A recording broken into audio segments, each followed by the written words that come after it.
చరిత్రలో ఈరోజు నవంబర్ 29 ప్రత్యేకత. నవంబర్ 29 గ్రెగోరియస్ క్యాలెండర్ ప్రకారం సంవత్సరంలో 333వ రోజు, లీపు సంవత్సరంలో 334వ రోజు. అంటే సంవత్సరాంతానికి ఇంకా 32 రోజులు మిగిలి ఉంది.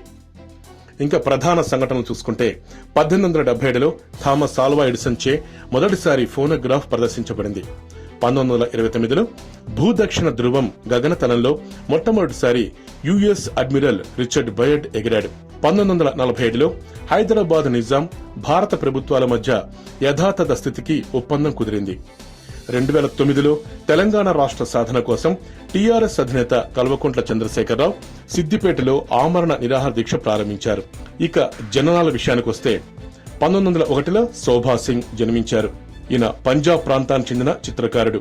పైగా పద్మశ్రీ పురస్కారాన్ని కూడా అందుకున్నారు. మరణం 1986లో.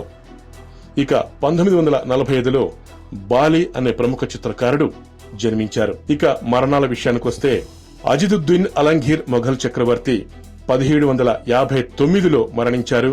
ఆయన జననం 1699. ఇక 1993లో జేఆర్డి టాటా మరణించారు. ఆయన ప్రముఖ పారిశ్రామికవేత్త మరియు తొలి విమాన చోదకుడు కూడా.